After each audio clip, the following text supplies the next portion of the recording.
it's Oxi, and in this video we'll be taking a look at how to get your external MIDI into the Oxi One Mark II. Now in this video we'll be taking a look at the pick and place feature to get your external MIDI directly onto the grid, as well as the user chord slots in the poly sequencer keyboard view, which don't support the external MIDI directly, but there is a workaround that I use for that. Now we'll start with the pick and place feature here. Now the first thing you need to check is that your sequencer is actually receiving your external MIDI. So the way I do this is I go into the keyboard view and play my keyboard, and I can see the notes light up there, which means that this sequencer is receiving my external MIDI. Now the way I have this set up is that the sequencer is only receiving MIDI on the channel that it's set to in the sequencer settings here. So this one is receiving MIDI on channel 1A. So if I set my keyboard to another MIDI channel, this is channel 2, it's not showing anything and it's not playing. So we'll go back to channel 1 here, and again we are receiving MIDI here.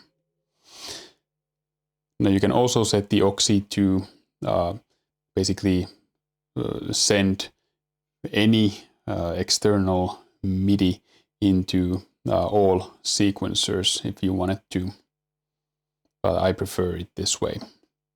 Okay, now that we've made sure that our sequencer is receiving the external MIDI, we can start to pick and place our notes. So I will simply play a note on the keyboard and tap any column on the grid here.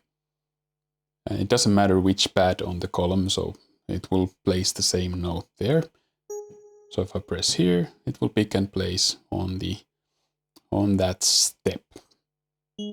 We'll just make some simple sequence here.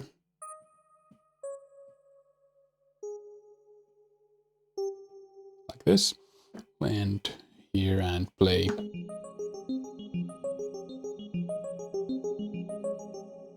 So as you can hear, we recorded our external MIDI onto or we chose our notes using an external keyboard. So you don't have to scroll the grid view here and place them here. So if you feel more comfortable finding your notes on a keyboard, for example, you can use the pick and place to sequence the Oxi. Now you can also pick and place chords here.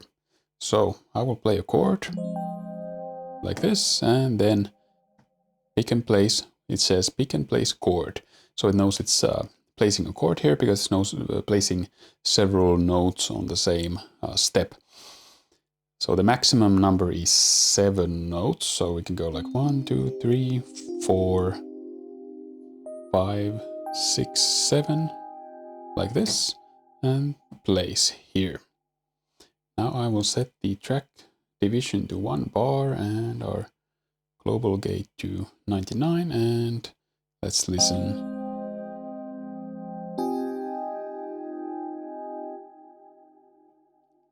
Not the prettiest combination, but you get the idea. So that's how you can pick and place individual or single notes or chords. Okay, let's move on to the user chord slots in the keyboard view here. Now you have 12 slots here on the top row that you can save any 7-note chord you play on the keyboard here to these slots. So this doesn't support saving directly from external MIDI. I'll actually turn on chord mode on my keyboard to make this simpler. So we get these lovely chords here. Now I can hold my chord here and then hold this and nothing happens, as you can see. So even though it lights up here, you can't save it here. I hope they will fix that or enable the saving of external chords. But the way I work around this is that I engage hold on the keyboard here. I play my chord on the keyboard and then I find the chord here. Play it again and then hold the slot, and now we have our chord saved here. So that's one way to work around this limitation. So we'll do a few more chords here. This is lovely. Engage hold, so I can see which notes I want to play here. And then hold, and again, it was saved there, and we'll do a few more chords. Like this one. It's lovely. Yes, and one more. Okay.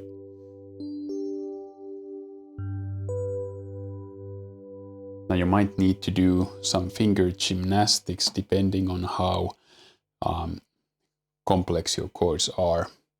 So you always have to hold the pads and then hold the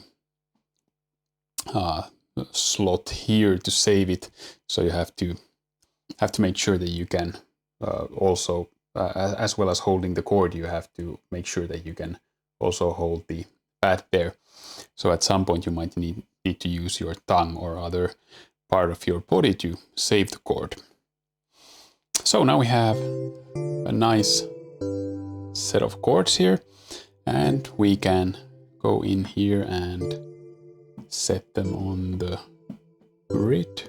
We'll just do this like that. Set the endpoint here, track division to 1 bar, and our global gate to 99.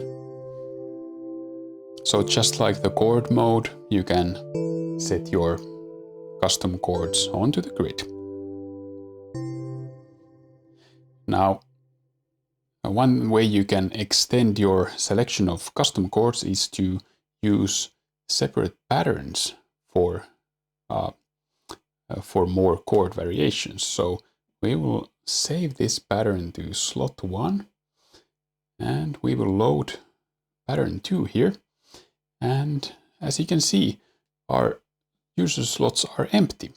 So now I want to actually do something like this that will make it even more apparent. We'll go minor on the keyboard.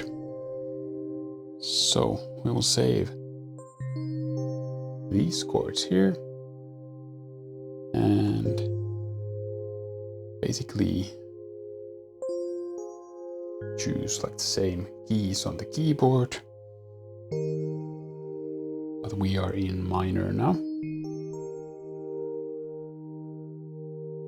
And this one.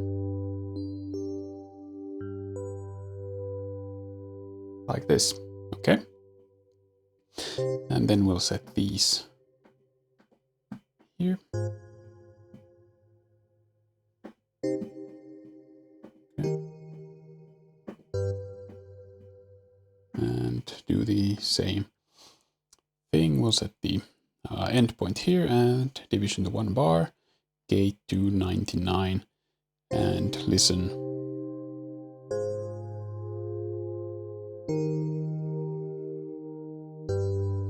So lovely chord progression there, and we will save this to pattern 2. So now we have 2 patterns with different chords saved here. Our pattern 1 is major, and pattern 2 is minor. Now, when we go, for example, into the arranger, we will simply load pattern 1 and set it to the slot 1 here on the arranger, and set pattern 2 to slot 2, and then we'll change our arranger launch quantization setting to pattern end, and then turn on our arranger and listen to what we have here. This is pattern 1.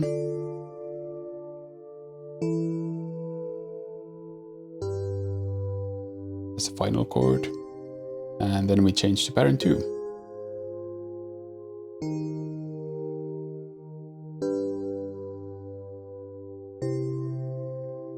So this is one way to get more chords into your sequence. I think you can save 12 chords into each pattern, and you have 32 patterns. Oh no, you have 16 patterns, I think, per sequencer times 12 chords, so you get quite a lot of variation there. Now I think that's it for this video on how to get your external MIDI into the Oxi One Mark II. Now the Oxi has quite a few limitations when it comes to external MIDI, but there are some workarounds you can do to achieve certain things. But I hope they will keep working on that, because I like to use the keyboard for a lot of things. Even though I'm not a great keyboard player, I just find it sort of it's a different experience to select your notes on a keyboard, for example, and then set them here than to just tap on a grid. And if you want to know more about the sequencer types, I have videos on those. And if you want to know more about the arranger mode, which is a fantastic feature, it's much more simple than it looks. I have a very good tutorial on the arranger mode, so you want to go check that out. So thank you for watching. If you enjoyed the video, I hope you'll like and subscribe, and I will see you again soon.